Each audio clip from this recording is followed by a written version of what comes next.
Hermanos, les saludo con la gracia y la paz de nuestro Señor Jesucristo. En el nombre de nuestro Señor Jesucristo, hermanos, vamos a empezar nuestro estudio de la palabra en esta tarde. Vamos a continuar en el libro de Números. Estamos en el capítulo número 2. Y vamos a continuar mirando nuestro gráfico, hermano, donde estábamos observando el campamento de Israel. Estábamos viendo conforme el capítulo número 2 cómo Dios ordenó que debía acampar el pueblo, ¿sí? Y bueno, anteriormente vimos que dice la palabra que el campamento de Judá, que incluía la tribu de Judá, la tribu de Isaacar y la tribu de Zabulón, debían acampar en el este, ¿sí? Teniendo como centro el tabernáculo y los levitas alrededor del tabernáculo. Nos estuvimos mirando allí, hermanos, las enseñanzas que encontramos. Y entonces vemos el campamento de Judá al este. Ahora vamos a mirar un poco en el verso 10, capítulo 2, verso 10. Vamos a mirar un poco allí, hermanos, en el nombre de nuestro Señor Jesucristo. Dice: la bandera del campamento de Rubén estará al sur por sus ejércitos, y el jefe de los hijos de Rubén, Elisur, hijo de Sedeur. Bueno, hermano, acá seguimos leyendo un poco en el verso 11, dice: su cuerpo de ejército, con sus contados, 46.500. Bueno, en el primer cuadro, en el cuadro del medio, vemos la tribu de Rubén. La tribu de Rubén con su líder, es el príncipe, el jefe de los hijos de Rubén, Elisur. Y el número de soldados del ejército, 46.500. Verso 12 nos aclara que las tribus que van a acampar al lado de Rubén son, dice, la tribu de Simeón, y el jefe de los hijos de Simeón, Selumiel, hijo de Turisadai. Bueno, acá en nuestro gráfico vemos ubicado a la izquierda a Simeón, ¿sí? La tribu de Simeón con Selumiel. Dice en el verso 13, su cuerpo de ejército con sus contados, 59.300. Como podemos observar acá, que tenemos el número de que había sido contado en el ejército. Y en el gráfico del lado derecho, en el cuadro del lado derecho, encontramos el verso 14, dice: y la tribu de Gad, y el jefe de los hijos de Gad, Eliasaf, hijo de Reuel. Verso 15, su cuerpo de ejército con sus contados, 45.650.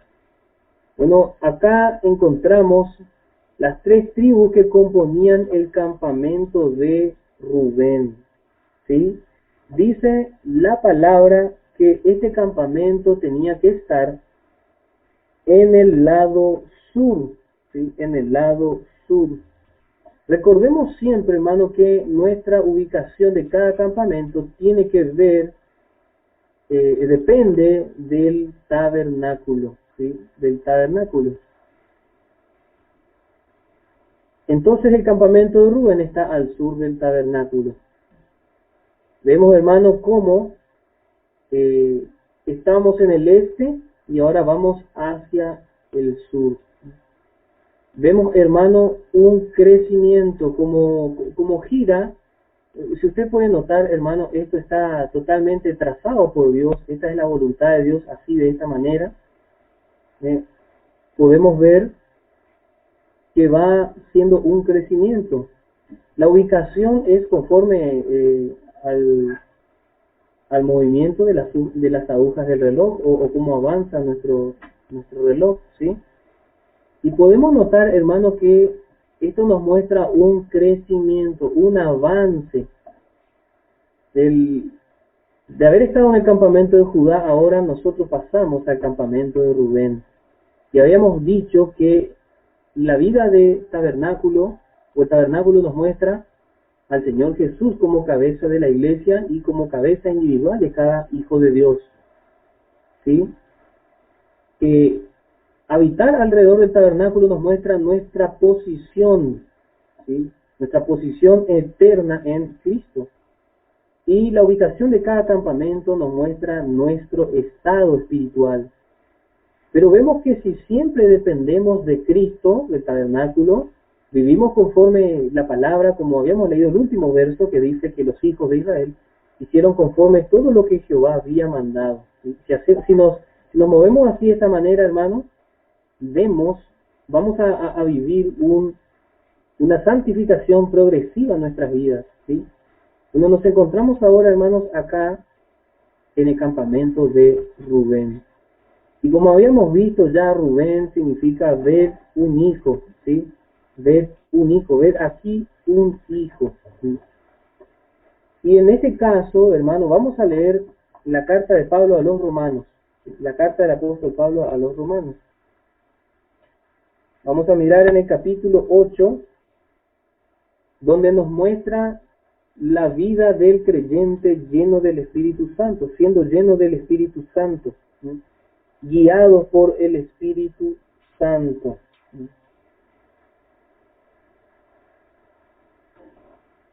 Gracias a Dios. Vamos a mirar entonces la carta del apóstol Pablo, capítulo 8, verso 14. Porque todos los que son guiados por el Espíritu de Dios, estos son hijos de Dios. Vemos prácticamente la misma expresión que en el significado del nombre de Rubén. Ved aquí un hijo. Y eso nos habla ya cuando la vida del Hijo de Dios es evidente, hay fruto, ¿sí? Empieza a haber fruto.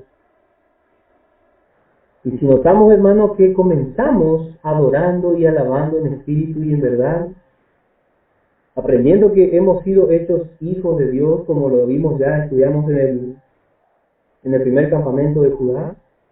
Bueno, ahora vemos que guiados por el Espíritu Santo, siendo llenos y guiados por el Espíritu Santo constantemente, hermanos, hay fruto en nuestra vida. Comenzamos a vivir una vida de frutos espirituales. Pero necesitamos, hermano, comprender que necesitamos ser llenados del Espíritu Santo. Esto vamos a notar constantemente en el estudio o en el libro de Números. En el libro de Números siempre vamos a notar, como dijimos que este es el libro del vencedor, el libro del peregrino, pero siempre vamos a depender de la llenura del Espíritu Santo para ser vencedores totales.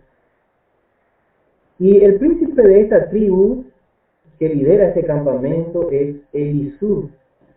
Hermano, cuando somos llenos del Espíritu Santo, nuestra vida fructifica principalmente en fe, ¿sí? Crecemos en fe. Y vamos a notar, hermano, cómo este campamento nos muestra a ser llenos de fe, ¿sí? A ser creyentes en la práctica, ¿sí? A ser verdaderos creyentes. Elisur significa mi Dios es una roca. Mi Dios es una roca. Y esto nos habla, hermano, de la seguridad, confianza y dependencia que tenemos nosotros o debemos tener respecto a nuestro Padre Celestial, ¿sí? Ya no hablamos ya no nos referimos a nuestro Dios como Dios únicamente, sino como dice el apóstol Pablo, Dios y Padre, ¿sí? Dios y Padre. Por eso notamos, hermano, acá dice ver un hijo, y vamos aprendiendo a conducirnos como hijos de Dios, y vemos a nuestro Dios como nuestro Padre, ¿sí? Y aprendemos que nuestro Dios y Padre es una roca. Aprendemos a depender de nuestro Padre Celestial, ¿sí? no tenemos otro Padre espiritual. El único Padre que tenemos es nuestro Dios.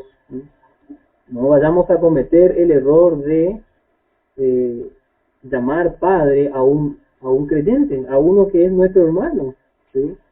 A uno que es nuestro hermano. Tenemos un solo Padre, ¿sí? Un solo Padre, dice Efesios 4, un solo Padre. Lo tenemos que comprender bien, hermano, para que nuestro andar sea puro, para que nuestro andar sea santo, nuestro andar sea bien distinguido, como habíamos visto ya, que el que lidera la tribu de Judá y todo ese campamento era Naasón, discernimiento. Necesitamos aprender a discernir la verdad del error, la verdad del error. Bueno, mi Dios es una roca. Vamos a leer Deuteronomio capítulo 32, verso 4. Deuteronomio capítulo 32, verso 4. Vamos a notar, hermano, cómo Dios, nuestro Padre, nos enseña a vivir por la fe. Nos enseña a vivir por la fe. Capítulo 32 del libro de Deuteronomio, verso 4. Dice, Él es la roca. Él es la roca. Hablando de nuestro Dios. Dice en el verso 3, porque el nombre de Jehová proclamaré, engrandeced a nuestro Dios. Engrandeced a nuestro Dios. Él es la roca, cuya obra es perfecta. Vemos, hermano, que esta es la fe. Declarar que nuestro Dios es la roca. Y acá vemos principalmente la obra de Cristo. Cristo siendo la roca en la cual el hombre debe edificar su casa. Nosotros ya estamos sobre la roca. Necesitamos ver ahora a nuestro Señor Jesús siendo nuestra roca, ¿sí? Siendo nuestra roca. Ya estamos sobre la roca, ahora debemos vivir sobre esa roca, andar sobre esa roca. Dice, Él es la roca cuya obra es perfecta. ¿Cómo enfatiza la palabra que la obra perfecta es de Dios, es del Señor? Porque todos sus caminos son rectitud, Dios de verdad y sin ninguna iniquidad en Él. Es justo y recto. Es justo y recto. Necesitamos tener esta visión, hermanos. Esta visión de que nuestro Padre, nuestro Dios, nuestro Señor Jesucristo es una roca. Él es la roca y la roca justamente habla porque, bueno, el israelita en tiempos de peregrinaje observaban mucho el lugar, el desierto, y no encontraban nada. Pero cuando llegaban al lugar y se encontraban con rocas que eran distinguidas por ser altas y ser lugares de refugio, rocas altas, no estamos hablando de una piedrita como la que nosotros conocemos en Argentina, en Formosa, o en este tiempo principalmente, ¿sí? Sino verdaderamente, hermano, estamos hablando de los tiempos de la Escritura, donde había rocas grandes, hermano, de la altura de una montaña, principalmente. Y, hermano, acá eso es lo que estaba viendo el israelita. Y este Elisur era un proclamador de eso. Él miraba la roca y decía, bueno, así es mi Dios, alto, refugio, tal como el salmista identificaba a su Dios. Vamos a leer el Salmo 61, verso 2. Y así también el salmista tuvo la experiencia de andar por el desierto y andar en peregrinaje de un lugar a otro. Y podemos ver, hermano, cómo nuestro Dios nos lleva a su misma presencia. Y nosotros fuimos llevados a su misma presencia. Dice en el verso 2, desde el cabo de la tierra clamaré a ti, cuando mi corazón desmayare. Llévame a la roca que es más alta que yo. Bueno, acá el salmista David necesitaba en la práctica ser llevado a la roca, considerando y teniendo la visión correcta. Dice esa roca que es más alta que yo. Necesitamos, hermano, comprender diariamente que nuestro Dios siempre está en las alturas.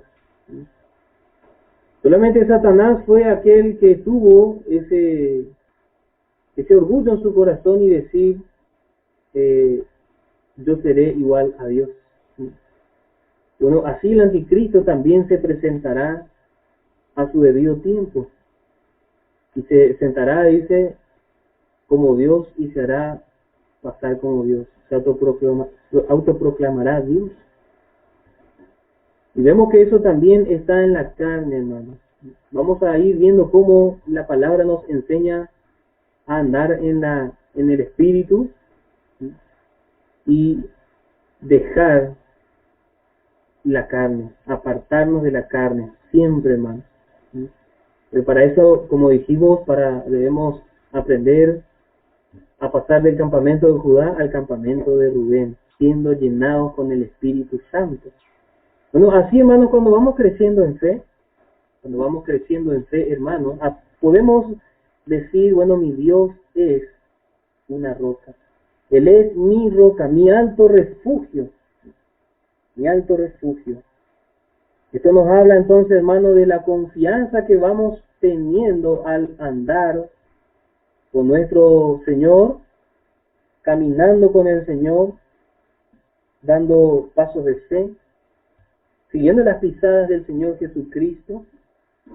Podemos mirar a nuestro Señor así, viendo que su obra es perfecta. Su obra es perfecta. Y, hermano, cuando aprendemos a mirar a nuestro Señor, en toda circunstancia es que podemos aprender a vivir también liderando una vida espiritual, como podemos ver en la tribu de Simeón. En la tribu de Simeón. La tribu de Simeón significa oído, ya como hemos visto, ¿sí?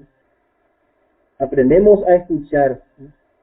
Y cuando aprendemos a escuchar la palabra, a oír la palabra de Dios, ¿sí? Ya habíamos estudiado la tribu de Simeón, bueno, podemos liderar en paz con Dios, tal como es el significado de el príncipe de Simeón, Selumiel, en paz con Dios. Hermano, la palabra de nuestro Dios trae paz, nos hace habitar en paz, nos hace caminar en paz, nos hace andar en paz. Damos pasos en paz, a pesar de que podemos estar atravesando tribulaciones, luchas, pruebas. Hermanos, la paz de Dios va a guardar nuestras vidas, ¿sí? La paz de Dios. Vamos a mirar el libro, la carta a los Romanos, capítulo 5, verso 1. La carta a los Romanos, capítulo 5, verso 1. Necesitamos estar seguros, hermanos, de nuestra justificación por la fe por medio de Jesucristo, ¿sí? Y eso, hermano, da paz a nuestra vida. Allí, hermano, el creyente, cuando comprende su justificación por fe y que le ha sido atribuida justicia de Dios en Cristo Jesús, por la fe, hermano, recibe una paz. Allí está la paz. El creyente necesita escuchar, oír esta buena noticia. El Hijo de Dios necesita aprender, oír esta palabra, hermanos. Dice Romanos 5, verso 1. Justificados. Y podemos ver en el capítulo 4, hermano, que esto justificados significa que se le atribuye justicia, tal como, bueno, el apóstol dedica este capítulo a mostrar el ejemplo en Abraham y en David, ¿sí? A quienes se le atribuyó justicia por la fe. Dice, justificados pues por la fe tenemos paz para con Dios por medio de nuestro Señor Jesucristo, por quien también tenemos entrada por la fe a esta gracia en la cual estamos firmes. Note, hermano, que en esta gracia estamos firmes. Necesitamos comprender eso. Necesitamos oír y aprender, comprender, hermano, y apropiarnos de esta hermosa verdad. Estamos firmes en la gracia, hermanos, por la fe, no por obras. Estamos firmes. Usted lo crea o no lo crea, estamos firmes en esa gracia. Y nos gloriamos en la esperanza de la gloria de Dios. Cuando el creyente comprende que la paz de Dios le fue dada y también se le atribuyó justicia, hermano, podemos gloriarnos en la esperanza de la gloria de Dios. Y no solo esto, sino también nos gloriamos en las tribulaciones. Vamos aprendiendo, hermano. Vamos aprendiendo día a día, dependiendo de nuestro Padre, de nuestro Señor Jesucristo y del Espíritu Santo. ¿Sí? Vamos siendo llenados. La plenitud de Cristo va siendo formada en nosotros. ¿Sí? Toda la voluntad de nuestro trino Dios, hermano, va, hermano, trabajando en nosotros. Esa paz que este mundo no nos puede dar jamás. Vamos a mirar Salmo 4, verso 8. Esta es la confianza que tuvo el Señor Jesús para ir a la cruz. Salmo 4, verso 8. Así el Señor Jesucristo clamaba yendo a la cruz. Bueno, acá encontramos verdaderamente una oración de David, pero vemos en figura al Señor Jesucristo, un tipo, una sombra del Señor Jesucristo, yendo a la cruz, muriendo y sabiendo que iba a resucitar. Dice en el verso 8, en paz me acostaré y asimismo dormiré, porque solo tú, Jehová, me haces vivir confiado. Qué preciosa la paz de Dios, hermanos. Y así el Señor Jesús, el hombre de gloria, se levantó de entre los muertos, glorioso. Pero para eso primeramente fue confiado a la cruz. Fue mirando la recompensa, fue mirando el gozo que tenía puesto por delante, como dice la palabra. ¿Sí? Y así se fue a la cruz. Así se fue a la cruz, mirando el gozo. Y así, hermano, vemos que vamos aprendiendo. Dios debe ser nuestra sólida roca de fundamento, hermano. Y como resultado, no solo tenemos paz con Dios, sino la constante paz de Dios gobernando nuestras vidas, calmando todas las aguas agitadas que se levanten, hermano. Y ahí vemos también cómo esto está totalmente unido por la mano de Dios, porque fue Dios quien declaró cómo debía estar ubicado el campamento y quiénes debían morar juntos, ¿no? Quiénes debían acampar juntos. Bueno, acá encontramos también a la tribu de Gad, y habíamos visto que significa una tropa viene. Y dijimos que esto nos muestra el carácter del creyente que ve y discierne cuando va a haber lucha, discierne cuando algo viene, ¿sí? Principalmente cuando andamos en fidelidad sabemos, hermano, que va a haber lucha, que va a haber tribulaciones, que Satanás viene con toda su fuerza para buscar que nosotros podamos tropezar. Pero ahí encontramos asociado, hermano, al príncipe de Gad, que es Eliasaf. Y Eliasaf significa Dios es quien añade o asociado con Dios. Dios es quien añade o asociado con Dios. Y vemos, hermano, el carácter del creyente que todo lo toma de parte del Señor. Recordamos al hombre santo y justo Job. Job fue un hombre que atravesó verdaderamente pruebas y luchas y experiencias que difícilmente nosotros vamos a atravesar. Pero este hombre fiel dijo, ¿recibiremos solo el bien de Dios y no el mal? Hermano, él veía todo de parte de su Dios. Todo de parte de su Dios.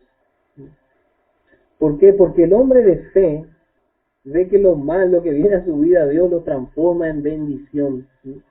Tal como José pudo interpretar ya cuando él estaba gobernando, hermano. en Egipto.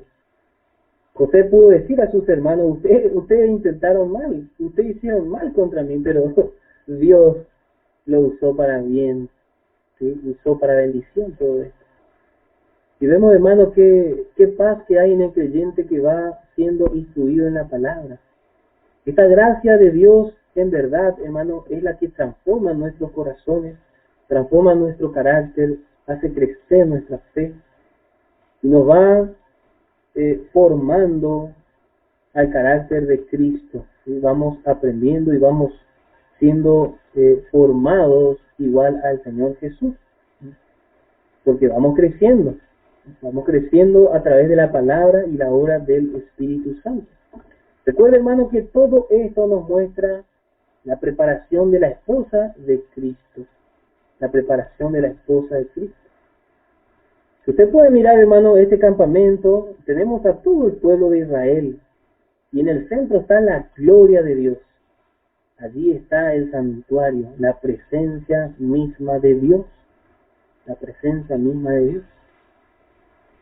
Y vemos a las 12 tribus allí reinando con Dios. Israel, uno que lucha, un príncipe con Dios. Pero vemos también a los levitas y vemos, hermano, como ya hemos visto, el aspecto sacerdotal y el aspecto de reino de la iglesia, por lo cual estamos siendo preparados, hermano, para reinar con Cristo. ¿Sí? Estamos siendo preparados. Recuerde que dice en Apocalipsis 19, 7 y 8, la esposa se ha preparado, la esposa debe estar preparada. Si el creyente no es preparado para reinar con el Señor Jesús, bueno, no puede ser esposa, no puede ser parte de esa compañía de santos que van a reinar con el Señor Jesús. Vamos a mirar en el libro de Santiago, capítulo 2, verso 23. Vamos a mirar cómo la palabra da testimonio del padre de la fe, Abraham, quien fue verdaderamente un peregrino que dio paso de fe, un peregrino que fue ejemplo y su nombre ha sido recordado de generación en generación.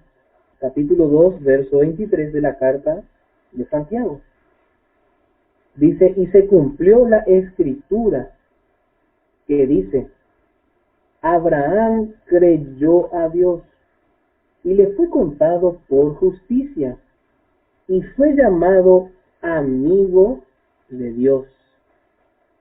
Amigo de Dios. Hermano, Abraham fue llamado amigo de Dios por el hecho de haberle creído. Y cuando nosotros, hermanos, creemos a nuestro Dios, a nuestro Padre, hermanos, también tenemos la oportunidad de ser llamados amigos de Dios. Y no tan solo ser llamados, sino vivir como amigos de Dios. La experiencia. Recordemos que el Señor Jesús dijo, ustedes ya no son llamados mis siervos, ni siervos, no, yo los llamo amigos, porque yo les he contado todo a ustedes, porque a un amigo se le cuenta todo. Yo a ustedes le di todo lo que tenía para ustedes, le conté todo. Y así fue el apóstol Pablo con los santos en Éfeso. Él mismo declaró que en el capítulo 20 del libro de los Hechos, él le ha dado todo el consejo de Dios. No he rehuido de vosotros anunciando todo el consejo de Dios.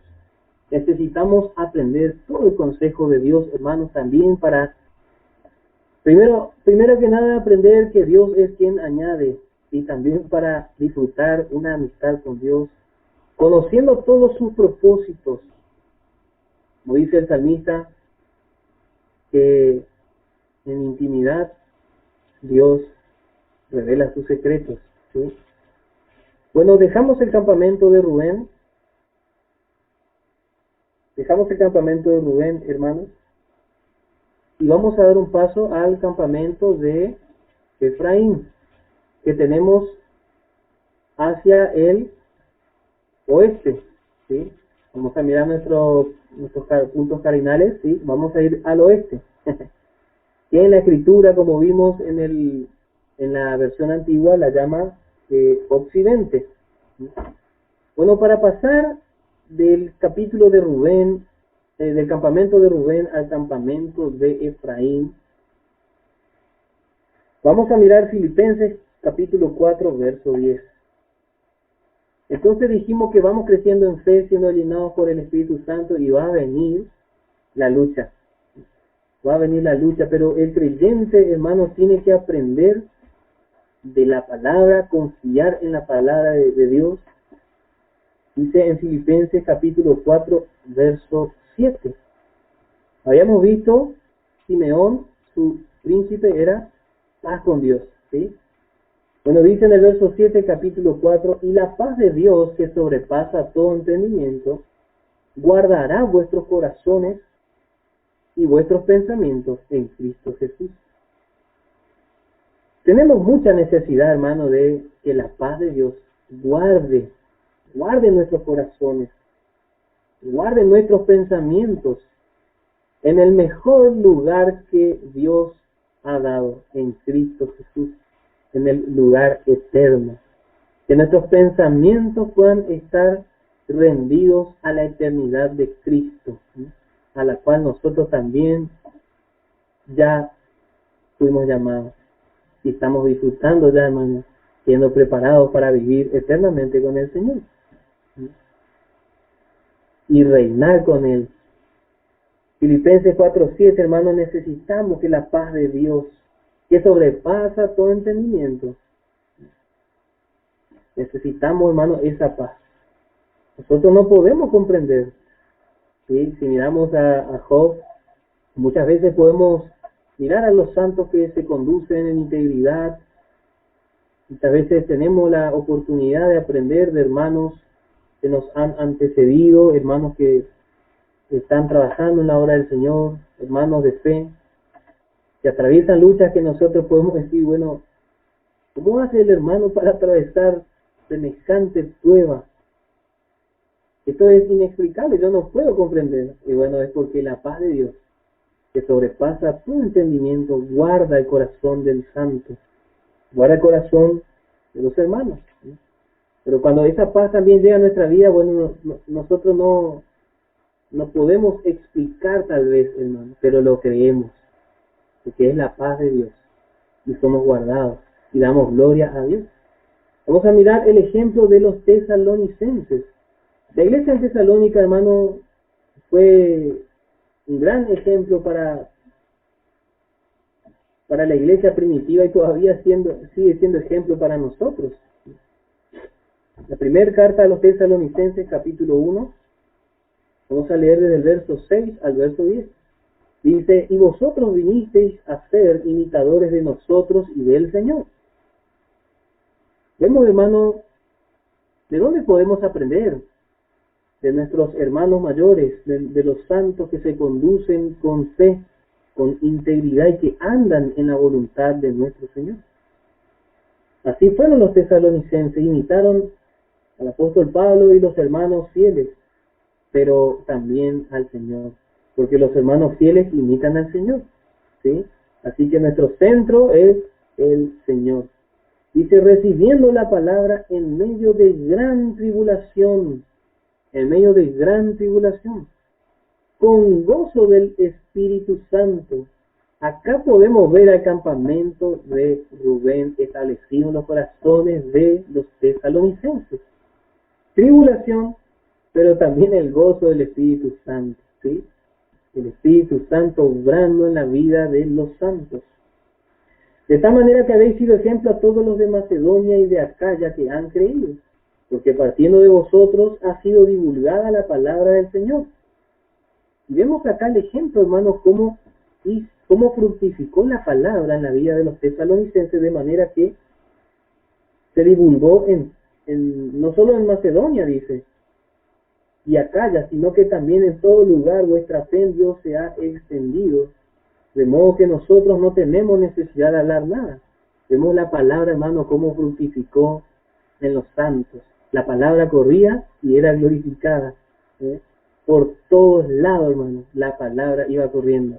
Y allí vamos pasando, hermano, de los ídolos a Dios. para servir al Dios vivo y verdadero, y esperar de los cielos a su Hijo, al cual resucitó de los muertos, a Jesús, quien nos libra de la ira venidera. Hermanos, vamos siendo preparados ahora para esperar de los cielos a nuestro amado Señor Jesucristo. Vamos aprendiendo a mirar, a poner nuestra mira en los cielos, para esperar a nuestro amado Señor. Pronta está la venida de nuestro Señor, hermano, y eso tiene que ser algo que nuestra mente día tras día nos haga recordar, ¿sí?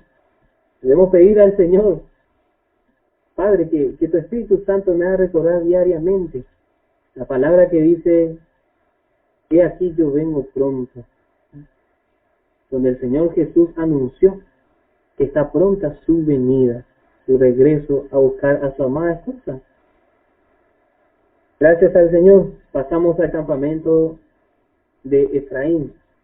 Vamos a volver al capítulo 2 del libro de Números, donde en el verso 18 nos cuenta que la bandera del campamento de Efraín iba en el occidente. Pero antes de pasar al campamento de Efraín, en el verso 17 nos cuenta la palabra, dice: luego irá al tabernáculo de reunión con el campamento de los levitas, ¿sí? Bueno, cuando pasamos del campamento de Rubén, vemos el modo de la marcha. Primero iba Judá, después va Rubén, tanto para acampar como para marchar, ¿sí? Dice en el verso 16, marcharán 2 segundos. El campamento que iba a marchar en el segundo lugar era el campamento de Rubén. Y tercero era el tabernáculo con los levitas. Dice: en medio de los campamentos, en el orden en que acampan, así marchará cada uno junto a su bandera. Y esto, hermano, es muy notorio o muy destacable en la palabra. Después del campamento de Rubén viene el tabernáculo llevado por el campamento de Leví, los levitas. Y ya sea acampando o marchando, el tabernáculo estaba siempre en el centro. Siempre estaba el tabernáculo en el centro.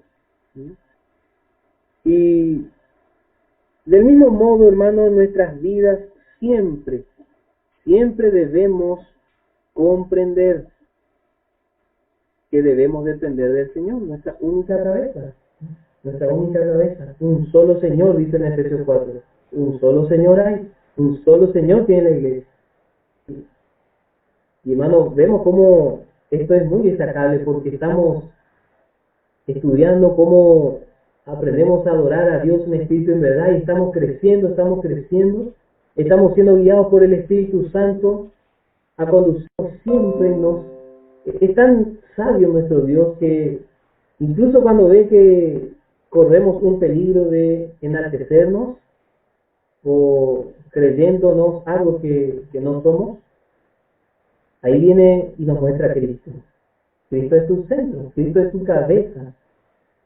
Nos muestra la palabra que Cristo es la cabeza de la iglesia y que somos nosotros su cuerpo y debemos depender de él. Bueno, entonces allí viene en el medio, porque si hubiese ido en el último lugar, así sería el creyente, le tendría sin importancia al tabernáculo, le tendría sin importancia al Señor Jesús. Pero viene Dios y dice: no, va Judá adelante, bueno, va Rubén, pero ahora va el tabernáculo, ¿sí? El centro de todo este campamento, el centro de la victoria de Israel, y el centro de todo lo que ocurra y el trato de Dios con el pueblo es el tabernáculo, es Cristo, ¿sí? Como dijimos que el tabernáculo es un tipo del Señor Jesús. Entonces, ahí viene el tabernáculo. Ahora sí podemos mirar entonces al campamento de Efraín, Y vemos su ubicación totalmente dependiendo del tabernáculo. Entonces, este campamento está ubicado al occidente, al oeste. Efraín significa un fructífero, y tenemos allí al príncipe Elisama: mi Dios es oidor. Hermano, el creyente va aprendiendo a fructificar cuando reconoce que nuestro Padre oye. y vamos aprendiendo a ser creyentes de oración. Cuando somos dedicados en la oración, ¿sí? No vamos a tener mucha vida fructífera, hermanos, si no tenemos una vida de oración. Podemos estudiar mucho la palabra, pero si no tenemos una vida de oración, esto llega a ser simplemente conocimiento. La oración, hermano, es el lugar donde nos encontramos en la presencia de nuestro Señor, en la presencia de nuestro Padre.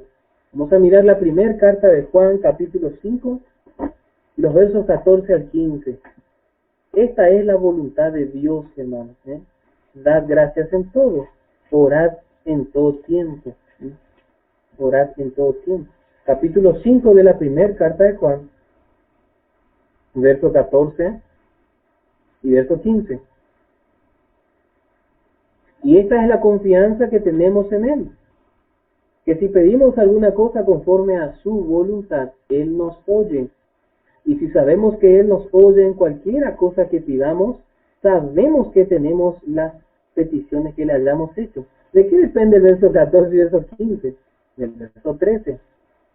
Estas cosas os he escrito a vosotros que creéis en el nombre del Hijo de Dios, para que sepáis que tenéis vida eterna y para que creáis en el nombre del Hijo de Dios. Hermano, vamos siendo santificados cuando creemos más y más en nuestro Dios, cuando la fe es práctica, cuando esa fe se va avivando en nuestra vida, y sobre todo cuando somos establecidos en que tenemos la vida eterna. Y como tenemos ya vida eterna, es allí que tenemos la confianza en Cristo, en esa vida eterna que tenemos por medio del Hijo de Dios. Y allí, ¿sí?, pedimos alguna cosa conforme a su voluntad, Él nos oye. ¿Qué seguridad, hermanos, tienen los santos vencedores, fieles, que van aprendiendo que nuestro Padre es oidor? Él oye. Él oye, hermano. Lo que falta es que oremos, que hablemos con nuestro Padre. Eso es lo que está faltando en la iglesia. Falta en los creyentes oración. Falta, hermano. Necesitamos orar. Necesitamos aprender a orar. Dedicarnos a la oración. Allí está verdaderamente el fruto. Cuando somos de oración, nosotros podemos ver el fruto, hermano, en la oración. Y verdaderamente hay un gozo cuando comprendemos que nuestro Padre oye nuestros clamores. Nuestro Padre oye nuestros clamores. Todos los peregrinos que nos habla la palabra, todos los peregrinos tuvieron una vida de oración. Bueno, David es nuestro gran ejemplo. También tenemos a Abraham. Bueno, nuestro primer ejemplo siempre va a ser Cristo, hermano. Él, antes de ir a ser sacrificado, antes de ser aprendido por los religiosos judíos de su tiempo, Él estaba en la oración. Él estaba orando. Necesitamos la oración, hermano, en todo tiempo. Orando en todo tiempo. Gracias a nuestro Padre Celestial. Dice, vamos a volver al capítulo número 2 del libro de Números. Hay un himno, hermano, que dice, vives débil y cargado. Y nos habla de que tenemos que orar. Dice, esto es porque no llevamos todo a Dios en oración. Hermoso himno, hermano, que les invito a que estemos cantando en nuestro tiempo de oración y alabanza individual en intimidad con nuestro Dios. Bueno, en el libro de Números capítulo 2, encontramos en el verso 18, dice, la bandera del campamento de Efraín por sus ejércitos al occidente, y el jefe de los hijos de Efraín, Elisama, hijo de Amiud. Dice, su cuerpo de ejército con sus contados 40.500. 40.500. Junto a él estará la tribu de Manasés, como podemos ver en la, arriba de Efraín, en este gráfico, dice, y el jefe de los hijos de Manasés, Gamaliel, hijo de Pedasur. Gamaliel significa mi recompensa es Dios, mi recompensa es Dios. Y vemos, hermano, que acá ya el creyente aprende. Necesitamos aprender, hermano, a mirar la venida de nuestro Señor y a poner nuestra mirada en la recompensa que tiene nuestro Señor para los vencedores, para aquellos que viven en fidelidad, para aquellos que le buscan, para aquellos que le creen. Vamos a mirar, hermanos, el libro de Apocalipsis, capítulo 22, verso 12. Ya finalizando, hermano, el libro de Apocalipsis y la Biblia en sí, el Espíritu Santo decide recordarnos las promesas del Señor. Y esta palabra de Cristo que necesitamos diariamente, que se nos recuerde. Dice, he aquí yo vengo pronto y mi galardón conmigo, para recompensar a cada uno según sea su obra. La mayor recompensa del creyente, hermano, la mayor recompensa del creyente es ganar a Cristo, tal como ese deseo tenía el apóstol Pablo, como leemos en la carta a los Filipenses. Él proseguía al blanco, él tenía una meta. En el capítulo 3, a partir del verso 12 dice, no que lo haya alcanzado ya ni que ya sea perfecto, sino que prosigo por ver si logro asir aquello para lo cual fui también nacido por Cristo. Hermanos, yo mismo no pretendo haberlo ya alcanzado, pero una cosa hago, olvidando. Ahí tenemos, como ya estudiamos, a Manasés, olvidando ciertamente lo que queda atrás y extendiéndome a lo que está delante. Prosigo a la meta, al premio del supremo llamamiento de Dios en Cristo Jesús. Acá encontramos el premio, la recompensa. No vayamos a confundir el premio con la salvación. La salvación no es un premio, la salvación es un regalo. La salvación es un regalo, una gracia de Dios. Acá estamos hablando de otra cosa. Dice así, que todos los que somos perfectos, esto mismo, sintamos, y si otra cosa sentís, esto también os lo revelará Dios. Dice en el verso 8, ciertamente aún estimo todas las cosas como pérdida por la excelencia del conocimiento de Cristo Jesús, mi Señor, por amor del cual lo he perdido todo y lo tengo por basura, para ganar a Cristo. Acá el apóstol Pablo habla de ganar a Cristo, ganar al Señor como su recompensa, ganar al Señor como su recompensa. Y está hablando justamente del libro de Cantares. Es muy semejante a lo que nos muestra el libro de Cantares, una relación de noviazgo, ganar el amor de noviazgo. Justamente el apóstol Pablo habló en Efesios 5, la vida de la iglesia respecto al Señor como novio, ¿sí? Respecto al Señor como novio. Y vamos aprendiendo a mirar la recompensa. Bueno, hermanos, vamos a terminar acá por hoy y vamos a continuar el domingo estudiando. Nos quedamos acá y bueno, nos falta un poquito más ver en Gamaliel y luego vamos a continuar con la tribu de Benjamín para aprender más y más de la voluntad de Dios para establecernos en la vida de fe, tanto para acampar como para marchar. Con razón el apóstol Pablo le dijo, hermanos, a Timoteo, le habló y le dijo, estas cosas te digo para que tú sepas cómo conducirte en la casa de Dios. Bueno, estamos aprendiendo a conducirnos, ¿sí?, en la casa de Dios, dentro de la iglesia, dentro del pueblo de Dios, dentro de los santos, ¿sí? El Señor bendiga ricamente, hermanos, y que su palabra corra y sea glorificada y dé fruto en cada uno de nosotros, podamos crecer en fe. Que el Señor bendiga ricamente, hermano, y terminamos nuestro programa de hoy con unas alabanzas al Señor.